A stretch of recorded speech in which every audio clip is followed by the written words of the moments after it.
Hester was a beautiful woman whose family was important and powerful. But she had no luck. Hester fell in love and got married. But her marriage became dull and empty. She had 3 beautiful children, a boy and 2 girls. But she did not love them. Hester pretended that she loved them, but she knew that she did not. Hester's husband travelled to the city each day and worked in an office. But he was not very successful in his job and did not earn much money. Hester did not know how to make money either. They both spent more money than they could earn, so they had serious money problems. Hester and her family lived in a fine house which had a pleasant garden. Beautiful and expensive things filled the house. The children had all the toys that they wanted. But sometimes it seemed that a voice was whispering in the house. The children could hear the voice all the time. Nobody spoke about it, but the whisper was everywhere. There must be more money. There must be more money. Hester's son was called Paul. "Mother," said Paul, "why don't we have our own car?" "Because we're the poor members of the family," she said. "But why are we poor, Mother?" asked Paul. When Hester replied, her voice was cold, hard, and angry. "Well," she said slowly, "it's because your father had no luck." "Is luck the same thing as money, Mother?" "No, Paul. Luck brings money. If you're lucky, you have money. That's why it's better to be born lucky than rich. If you're rich, you may lose your money. But if you're lucky, you will always get more money." "Oh," said Paul, "and is father not lucky?" "He's very unlucky, I think," said the mother bitterly. "Well," said Paul, "I'm a lucky person." "Excellent," said Hester, laughing. Paul saw that his mother did not believe him, and this made him angry. So the boy decided to try and find luck. Paul had a rocking horse in the nursery, the room where the children played. While his sisters played with their dolls, Paul sat on the big wooden rocking horse and rode it madly.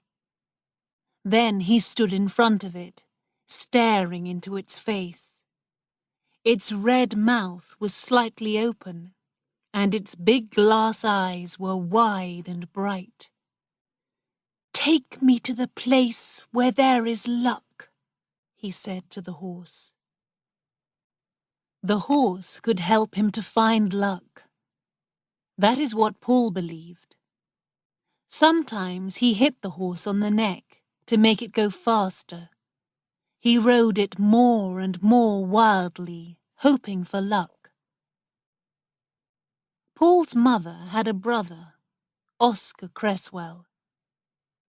One day, Paul's mother and Uncle Oscar came to the nursery when Paul was riding his horse.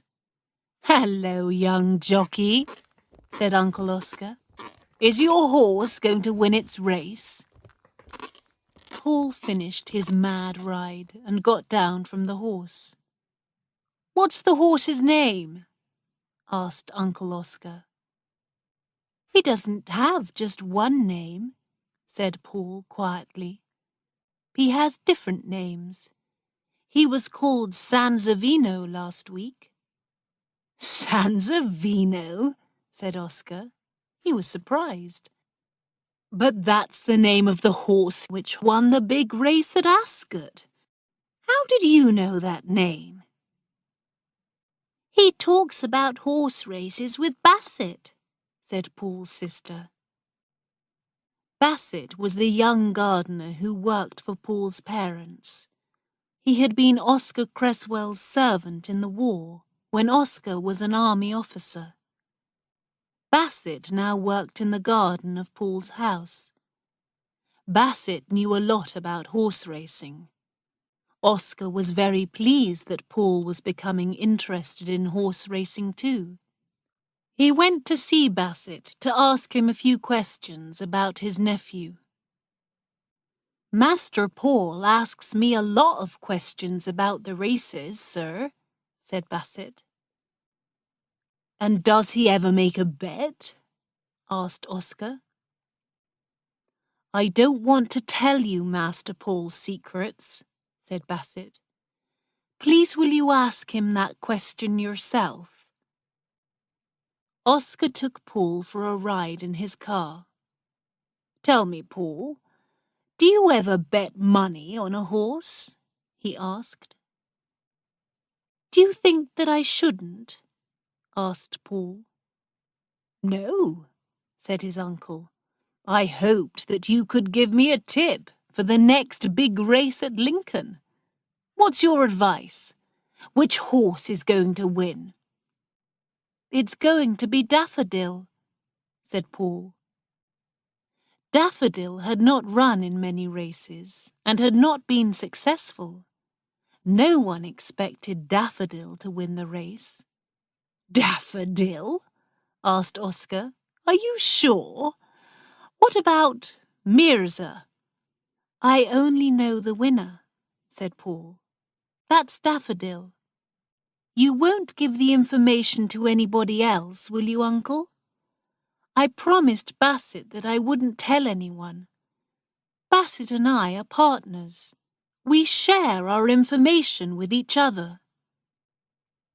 Basset lent me 5 shillings to bet on my first racehorse, Paul went on. But the horse lost. Then you gave me 10 shillings.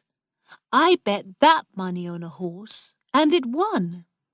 So I thought that you were lucky. But you won't tell anyone else, will you? All right, said Oscar. I'll keep your tip about Daffodil a secret. How much money are you going to bet on Daffodil? £300, said the boy in a serious voice.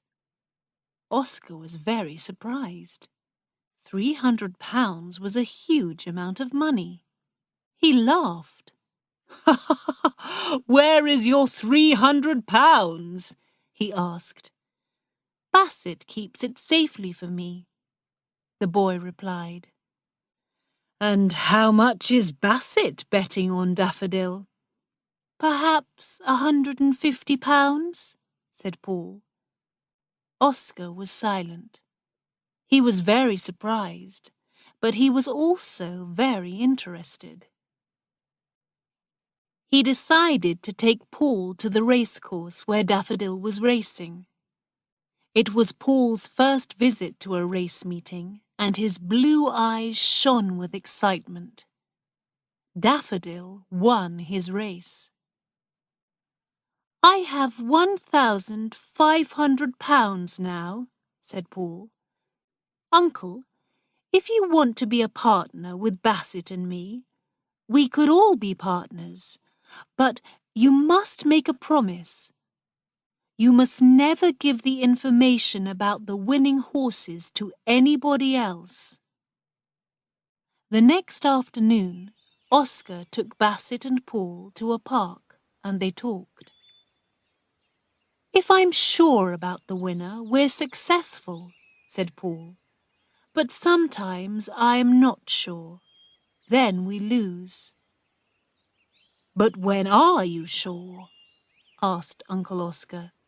It's Master Paul, sir, said Basset, slowly, in a soft, quiet voice.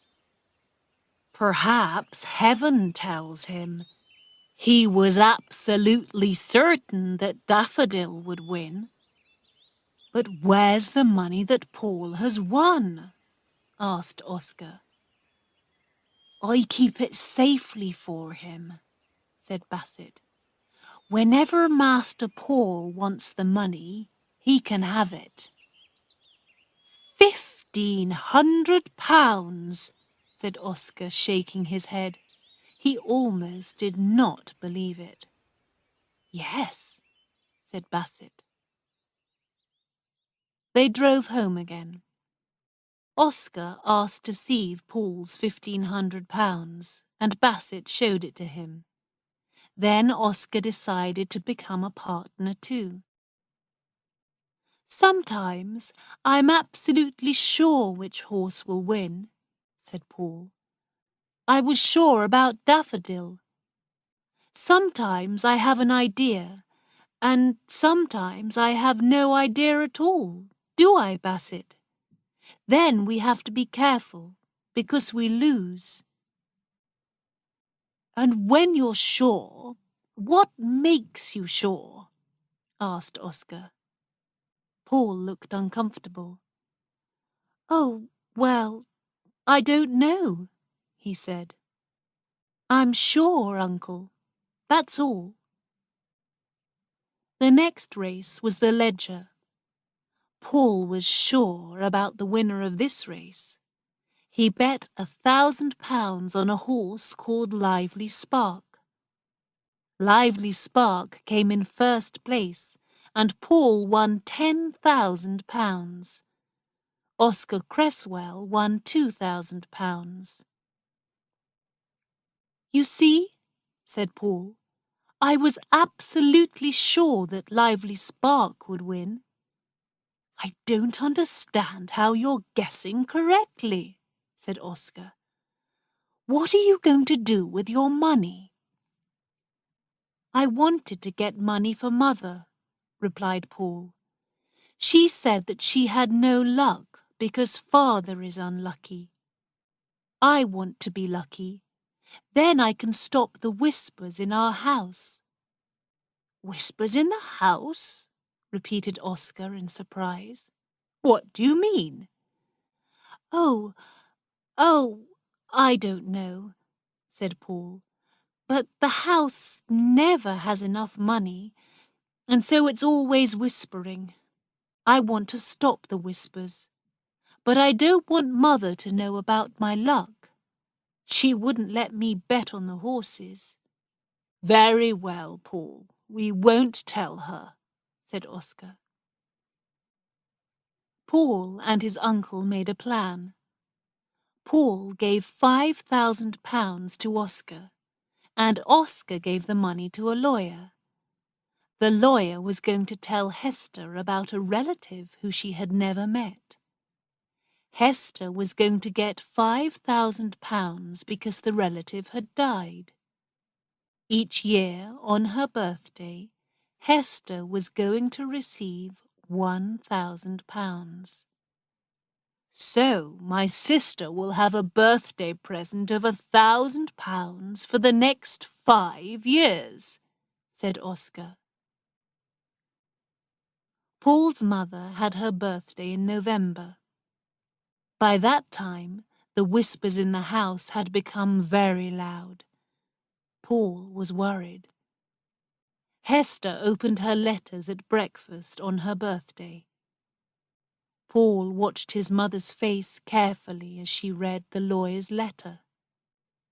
But she did not smile. Her face became hard and cold.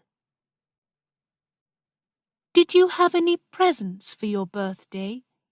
Asked Paul. Not really, said his mother. Then she went to the city. In the afternoon, Oscar came to the house.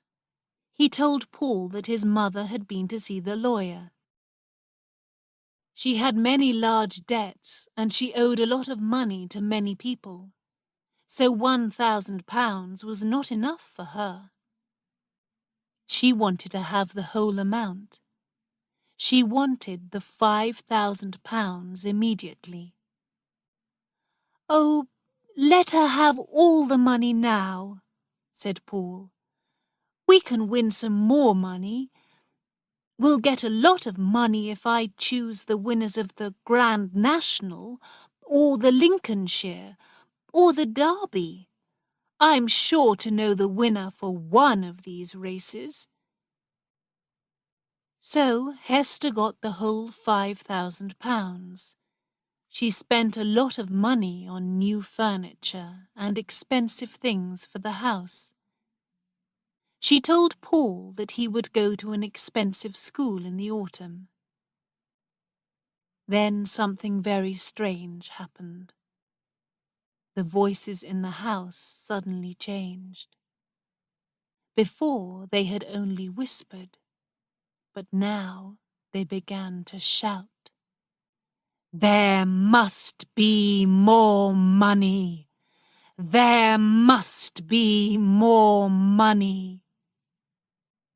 Paul was frightened. He spent a lot of time with Bassett. The day of the Grand National race arrived, but Paul was not sure about the name of the winner. He bet on the wrong horse and lost £100. He did not know the winner for the Lincoln either, and he lost £50. He became very worried, and his eyes were wild and strange. "Don't worry about it, my boy," said Oscar. The next big race was the Derby. "I must know the winner for the Derby," said Paul. His big blue eyes shone strangely. Even his mother noticed that Paul did not look well. "Perhaps you need a holiday," she said. "Would you like to go to the seaside? You'll feel better near the sea. The sun and fresh air will help you." "Mother, I can't go away before the Derby," said Paul. "You care too much about these horse races," Hester said. "It's not good for you." "Please don't send me away until after the Derby," said Paul. "Don't send me away from this house." "Do you love this house so much?" asked his mother in surprise. "I didn't know that. Very well, you can stay here until after the Derby." There was a secret reason why Paul wanted to stay in the house. He had not told anyone about it, not even Uncle Oscar or Bassett. His secret was his wooden rocking horse, which did not have a name. He asked for the horse to be moved to his bedroom. "But aren't you too big for a rocking horse?" asked Hester. "Well, I can't have a real horse of my own," Paul said, "and the rocking horse is a good friend to me." The time for the Derby was getting near. Paul behaved more and more strangely. He became very thin, and his eyes were wild. His mother was worried about him. 2 nights before the Derby, Paul's mother and father were at a big party. Suddenly, his mother felt worried about Paul. She telephoned the house and spoke to the children's governess. "Is Master Paul all right?" asked Hester. "Oh, yes," said the governess in surprise. "he's fine." Paul's parents got home at about 1 o'clock. The house was very quiet. Hester went upstairs to her son's room. She stood outside Paul's bedroom door, listening. A strange noise was coming from inside the room. Hester's heart gave a jump and almost stopped. What was that noise?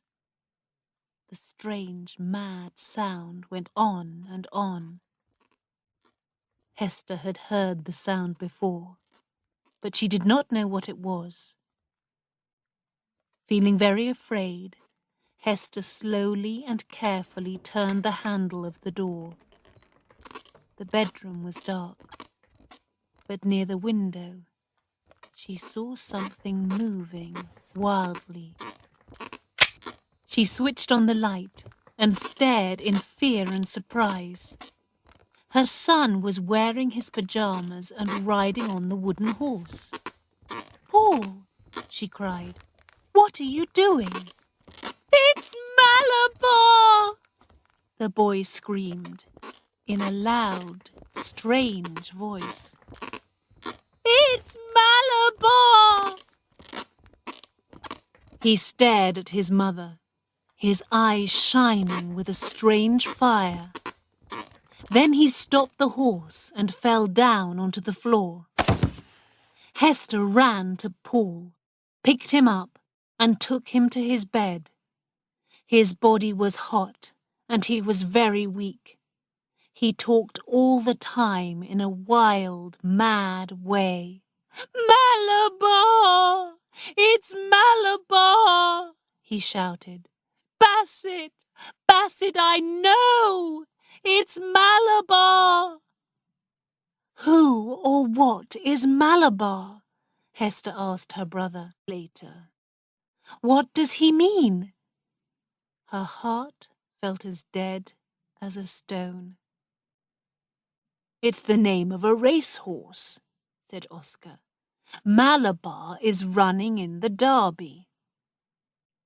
Paul was very ill, but Oscar bet £1,000 on Malabar. On the third day of Paul's illness, his mother sat by his bed. Paul was not asleep, and he was not awake. His eyes stared ahead, but saw nothing. They were like blue stones. His mother's heart felt like a stone, too. On the day of the Derby, Bassett came into the house in the evening. He wanted to see Paul. Paul's parents agreed, and Bassett went into the boy's bedroom. "Master Paul," he whispered, "Malabar came in first. It won. I did what you told me to do. I bet on Malabar. You now have £80,000. Paul was very excited. He kept saying the same thing again and again. "Malabar! Malabar! Do you think I'm lucky, Mother? I knew Malabar, didn't I? £80,000. That's lucky, isn't it, Mother? If I can ride my rocking horse, then I can be sure of the winner. Mother, did I ever tell you? I am lucky." "No, you never told me," said his mother. Later in the night, Paul died. "My God," said Oscar Cresswell to his sister. "You've got £80,000, but you've lost your son. Perhaps it's good that he's dead. Now Paul is at peace. He'll never have to ride a rocking horse again to find a winner."